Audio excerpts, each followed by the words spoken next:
Welcome. Hi, I'm Marc Niemes, and on behalf of HealthXN, welcome to the Health Learning Intelligence Series. Today we have the honor of speaking to CEO of NFMRI, which is the National Foundation for Medical Research and Innovation, Dr. Noel Chambers. Hello, Noel. Hi, Mark. Thanks for having me. Thank you for coming. And for those that don't know MFRI, they're convening an upcoming event on medical research and innovation on September 9th and 10th in Sydney. And I thought it'd be a great time to have a chat because I love the tagline of the conference, which is putting rubber on the road. And Noel, before we sort of go into the conference specifically, can you tell us a little bit about what NFMRI does and what's prompted this putting rubber on the road series? Yeah, thanks, Mark. Look, the concept here is that some of our research has the potential to wither on the vine. The current mechanisms and metrics are really focused on publications, not necessarily on supporting impact. Sometimes sexy science takes the lead, and what we really need is sometimes some of the boring science to be done to enable our innovations, our technologies, our discoveries to advance so that they can translate and deliver impact. So what the foundation does is try to identify gaps in the funding cycle and also put in other expertise around the funding to help those technologies best achieve the objectives of really delivering benefits to the community. But it's funny how you mentioned the term sort of boring science. Is it a bit like there's certain, I guess the terms that are used like in fashion shows, often you have these great sexy dresses that no one buys, gets all this attention at a fashion show. That's a $10,000 dress, but what people really want are the $90 pair of jeans. So in a research case, do you find that stopping things from withering on the vine, what tactically does that actually mean? Okay, thanks for asking. That's a great question. So really what happens is the funding systems, not only in Australia but overseas, are often driven by academic peer-reviewed publications, and particularly publications like Nature. Yep. So the reward structures and the funding mechanisms are really driven towards getting these high citation and high reading publications such as Nature. So the research is often supported and funded to say, well, is this publishable? Where can it be published? And the higher quality of the journal, in other words, the higher citation rate, the better the research. However, really when you're looking at the translational component, some of the activities such as, toxicology, some of the pharmacokinetics and other things beyond the discovery take a second place. But they're incredibly important in enabling our technologies to translate. Okay. So a research, I would imagine, so I work with some research organizations myself, and I find that researchers obviously do great research. They tend not to be genetically wired or predisposed towards effectively selling what it is that they've researched or sort of the next steps. They, as you say, they've got the citation level. Is that changing at all at the moment? Look, certainly the MRFF and other things are refocusing the lens. I mean, Professor Frank Gannon and others have been talking about it as well, is that, in some ways it's a bit like starting to write a book and, getting the plot all set up and the stuff exciting, and then you close the book and then you move on to the next one and start seeing the plot up there. We need to actually stop people working in silos and enable them to actually reach out of their silo and access skills outside their own labs. And I guess that's the challenging point for us, is to sort of say we need to enable further collaboration, because your skill sets are around the bit you've done, which is just fantastic. But sometimes you need skill sets beyond what you're capable of in your own labs to come in to get things to go ahead and be efficient. I guess in some ways it's a bit like taking a car in for a service and you leave it there all day because someone is doing the whole job. But then when you look at the Formula One, if they're able to get in and out of the pits in 13 seconds or less, and they've changed all the tyres on the car, filled it up with petrol and possibly changed the nose wing. So it's about research efficiencies and bringing the expertise in to support the main focus of the research or the main discovery. It seems if research is based on the sort of the published rate, and you have these, so I deal a lot with, say, venture capitalists as well, and they say, look, the success of 1 in 10 of the things they invest in, maybe 2 or 3 tops are things that they might derive a realistic commercial return on. So when you're talking about this analogous of starting this research, how much research actually genuinely comes out with an outcome that could be sort of described as commercially successful? What are the stats in Australia? Look, it's obviously fairly small, but some of that's also driven by the fact that if people are only focused on getting something, to a publishable point and not investor ready, then there's a challenge. So if we talk about some of the stats in terms of where the country sits, I mean, we're all fairly familiar with the 3% of publications and 0.3% of the population. Also, the Scientific American Global Innovation Reports have shown that the Australian biotechnology sector, again, last week is ranked number 4 in the world. And congratulations to Anna Lavelle as well, the CEO of Oz Biotech, who's just been nominated as one of the 100 most influential people on the global biotechnology scene. Yep. But if we look at how we get from publications to innovation and uptake to the biotechnology sector, we can really only look back at the Global Innovation Index report, which again was released in 2014. And in there is a number where they actually determine the innovation efficiency. Now, this isn't just biotech, but it's about the innovation efficiency. How good are we at translating and delivering impact from our research? And out of 143 countries, we're ranked 81. So we're ranked about 10 in terms of dollars in, and we're ranked overall, somewhere around 22, which takes us outside of the OECD in terms of delivering impact. But our ability to get from one to the other, we're well and truly in the bottom half of the pile, being 81 out of 143 global economies. And that is, so we just sort of paraphrasing, we're top 10 in actually innovation, discovery, and research, getting it to a point of at least being, say, published as a body of knowledge. But when it comes to, and when it comes to actually then turning that into a either something that can be used by someone else's research in a commercial model, we're 81 in the world, roughly. Well, that's the efficiency rating out of 143 countries, yeah. Okay. So that's the challenge. So I guess my question to you as an outsider looking in is when we're realistically probably weighted towards the front-end research, not as much to the commercialization, is that just a nature of the market we're in, that we're a relatively small economy on the global scale? If we're 2% of GDP, are we leaving money on the table? You mentioned the term investor ready. We seem to be great on the research. We have great pedagogy in the research, but we probably don't have as great pedagogy in the transfer to be investor ready at whatever stage that actually is. All right. So look, somewhere along my career, I've invested in a number of companies and spun them out of universities, and I was in licensing for a large international life science company.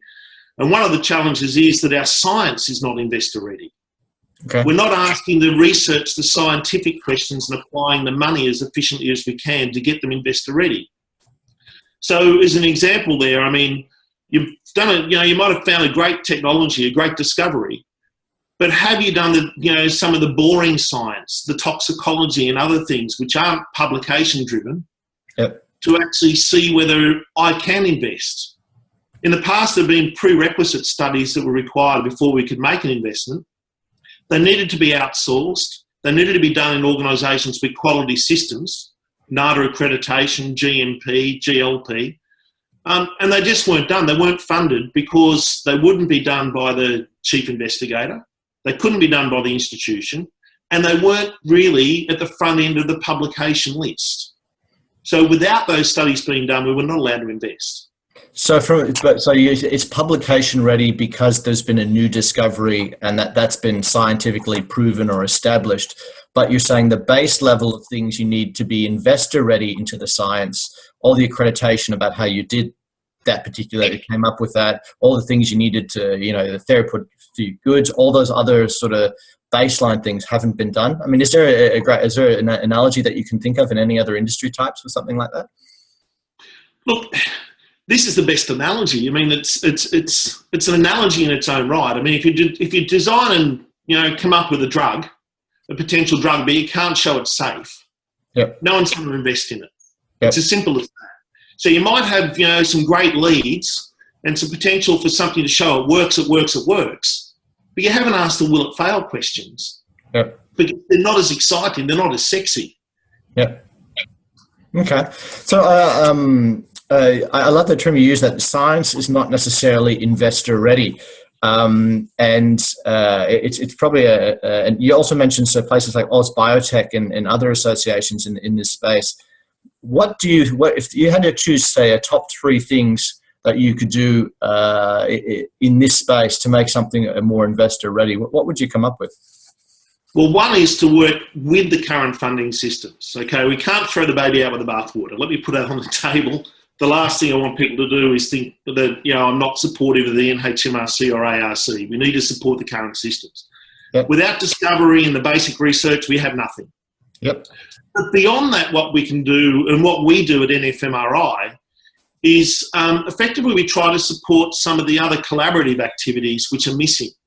So if the drivers of publications and the researchers spend all their dollars in their own labs, what we try to do is enable them to use and access skills outside their own labs. So in effect, what we do in one of our portfolios is we put some money on the table that people can apply for and say, this is not for you to spend in your own lab, but this is for you to access external skills, external capability and capacity to actually advance your innovation and get it investor ready.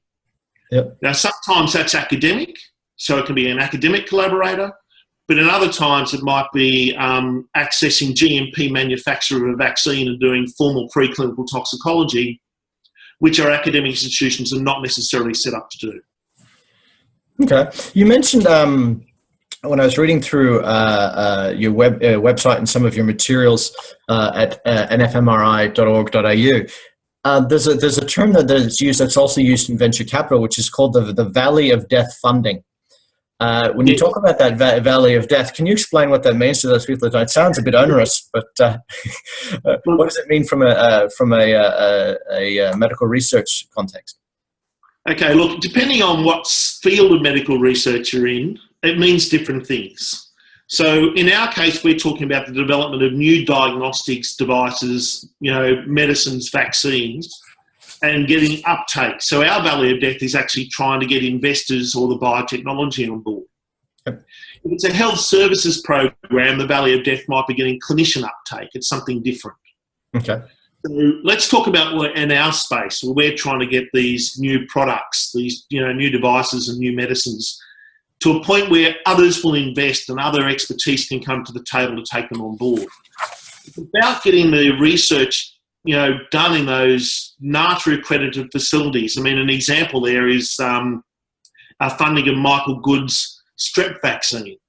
So Michael Good's strep vaccine, we're funding the external GMP manufacturer of that vaccine, or part of, and some of the preclinical contract research organisation toxicology.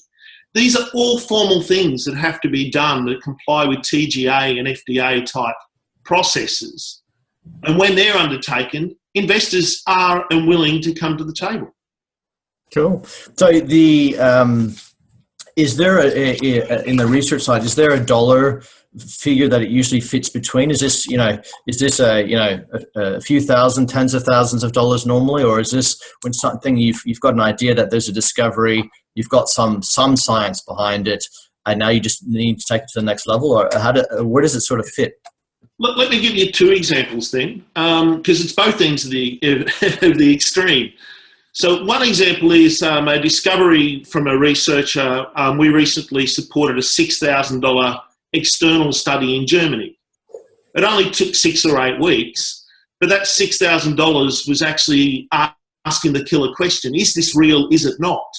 Mm-hmm. The other potential there is that the researcher continues on for 3 or 4 years not knowing the answer to that question, because all the money's spent internally and they can't access that contract research organisation's activities. So that $6,000 can say yes or no. It's a killer question. Okay. At the other end of the extreme, it can be $200,000 for the development of a method to manufacture a vaccine. So you've got to figure out how to it's not making 50 milligrams of a vaccine. It's got to make kilograms of the stuff. Yep. if you watch Heston Blumenthal or someone like that, it's very different to cooking a cupcake to cooking a cake that feeds 250 people. Yep. So scale up is very important. So if you've only made 50 milligrams of a vaccine, it's not very attractive. You've got to be able to scale it up. You've got to be able to make enough of it under quality systems. Sometimes the manufacturing method, needs to remove some, university-type laboratory methodologies because they can't be employed in large-scale real-world scenarios. Yep. So you've got to figure out a way to manufacture it. Then at the end, you've got the vaccine in your hand. It's been manufactured under GMP, so it can be used in a clinical trial. And then you can use that exact same batch to get the final preclinical toxicology done. So therefore, you can get approval. Yep. Can you see how that's far more attractive for an investor than saying, I've got 50 milligrams, I don't know how to make a ton of it or a kilogram of it, and I have no formal toxicology that will meet the FDA or TGA requirements to show it's safe. It sounds like, it's the next question I have is that relates directly to funding, but it seems, as you say, on the one level, a $6,000 investment can save you, 2 years worth of work going down a path for a question that you couldn't answer. Whereas in another case is obviously it's more a business development or business next step investment where you've already got some things on the board, and this is just basically showing in real world commercial application how you could build something like this en masse. All incredibly, incredibly important. So if you're an investor looking in this space and you're sort of talking about funding, do you see any leading lights internationally from a funding perspective? Are there any models of funding that you think work better or worse than in an Australian context? Look, there are a couple of interesting models which are certainly worth exploring. I mean, one of them is the product development partnerships that Medicines Malaria Venture have. That's MMV. So they are effectively setting up a virtual network of researchers to advance research globally. And they've had a few drugs go through the pipeline. Faster Cures out of the US is certainly focused on research efficiencies and trying to save, projects, or waste of time in projects to speed them up or to stop them if they need to be stopped. And then you've got drug companies such as Pfizer who are setting up these translational institutes with academic institutions. I think they've got 23 academic partnerships at the moment or thereabouts, where they're helping early research in our institutions or institutions around the world meet those translational goals to actually move them along. So it's rather than just focusing on the, is this another Nature paper? Is this another major publication?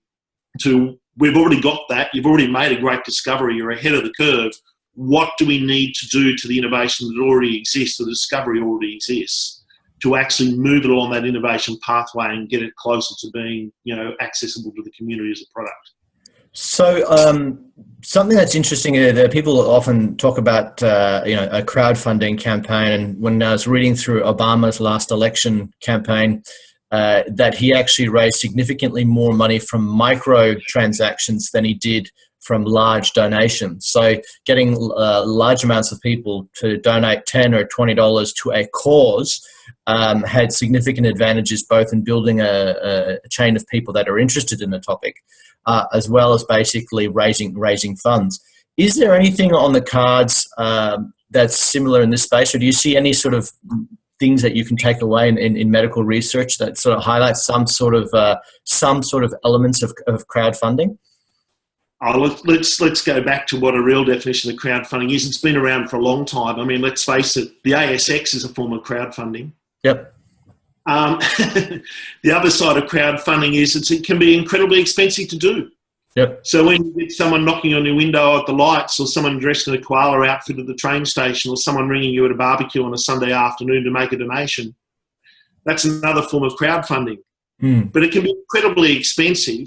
And I think we really do need to focus on the ability of organisations to give and not their ability to raise money.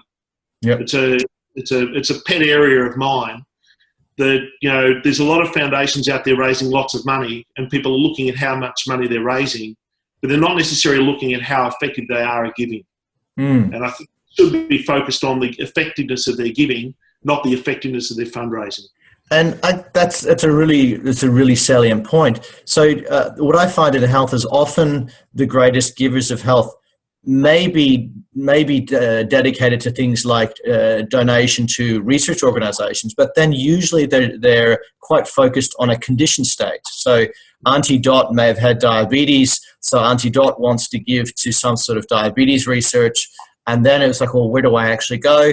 Or you could research this, which might be some sort of drug that has a 10 or 15 year payback period, if at all. Or there's other ways that they can actually invest. I mean, there does seem to be an issue or an area of interest of getting people to actually want to donate into a particular, according to disease or condition state. Are you seeing any of that, or do people just want to say we're going to throw money at research? No. There's definitely an association with emotional attachment. Yep. Okay. Absolutely. Giving without a doubt is associated with emotional attachment. And NFMRI, we support a whole range of diseases from cancer to asthma and allergy to eye research. Our focus really is on how well we support that research and not what the disease necessarily is. We can work with donors on what disease areas they wish to support, and we can easily do that with our funding structures. But we certainly see other foundations out there who have a disease in their name. People donate to them without doing any thought about or any due diligence around how good they are at supporting the objectives they're trying to achieve. Yeah. And, there's an argument, or some people out there look at how much money it costs to raise money, but it's not the sole measure. Yeah. But there are certainly foundations out there that seem to be spending lots of money to raise money, and then you look at what they're giving to and go, well, how good are they at it? They really? Yeah. Well, it's interesting. I read there's a great book called The End of Charity, and the author of the book was talking about that by any business metric, they're using economics metrics. Particular charities or organizations actually technically have failed, because if our aim is to have less people subscribing to our needing our services or our money, it often finds that no, that's actually not the case. That they have got more people now requiring the services and more administration necessary to actually do that, but we haven't actually improved the outcome. I think your discussion of how effective we are at giving as opposed to how effective we are at raising is really, really, really interesting. So if funding wasn't the problem and you were in this, you could wave this magic wand, what sort of research do you think we should really be focusing on, in the next couple of years? And then maybe if you took a bit longer, over the next 20 years, what are the broad themes in an Australian context we should be focused on so that we can so we can get out of that laggard commercialization stream? Look, at the end of the day, it's about having the balance right. Yep. At the moment, the balance and the pendulum has swung in one direction a little bit more than others, but we don't want to take away from our good discovery research. That's really important. It's absolutely paramount from where we are. What we do need, though, is to apply new and better resourcing to support the discoveries that we've made and stop them withering on the vine. So it's about looking at the balance and how we can work generally as a community and not just repeat the same things over and over and over again, to actually help our discoveries and innovations really get some traction, put some rubber on the road. Yeah. So we'll get to the end. So you and that sort of led me at first to NFMRI. You seem as a foundation, or you seem to have. Is it right to call you a foundation or an association? We are a foundation, yes. So as a foundation, it seems that you have a plan that's quite practical in its application around moving from just pure research into identifying where you're at in the research cycle, identifying that where you're at in the publication cycle and how that relates to the commercial outcomes of what you're actually doing. And you seem to have a plan, which is why you're organizing this conference on the September 9th and 10th in Sydney, I believe. You've got some great speakers at that conference. What can people expect, and what do you want them to walk away from that particular conference? Look, we're covering a whole range of issues at the conference, from obviously understanding where we are now and what's going on and what is the mindset of people at the moment in terms of their giving and supporting towards medical research. We've got the policy people in the room to discuss where policy is and where it's heading and to have an opportunity to have a discussion with some of those decision makers. We've got venture capital and pharma in the room, so I'll be able to hear from them to say, well, what makes an innovation, a technology attractive to us? So there's a whole range of things there that people can learn from to make their giving better. So really what we're doing is we talk about a social investment. So when we give, we think it's a social investment. We think it's something that should return something to the community. And we're trying to enable others to think more broadly around not only what they do, but how they do it and how they can do it better. And to be engaged in this debate about where is the balance and who should be doing what. So that's what we're looking to do in the conference. Well, it sounds like a very, very good mix. Having worked with a lot of researchers, it sounds like a very good practical mix of, if you are doing the research, just be aware of here's how it fits in the overall scheme. If you're not doing the research and you're interested in basically how you donate or how you give in this area, here are the realities of how the research is done. So it seems that you effectively bridge that gap quite nicely between the two sides. So it'd be great. So if people want to come to the conference on September 9th or 10th, they can hit your website, I believe, nfmri.org.au. That's correct. And hit there and click on the links and go straight through. It is in Sydney as well at the Maritime Museum. So by all means, thank you very, very much for your time. And if you had to leave people with one thought about this industry, what would you like them to concentrate on?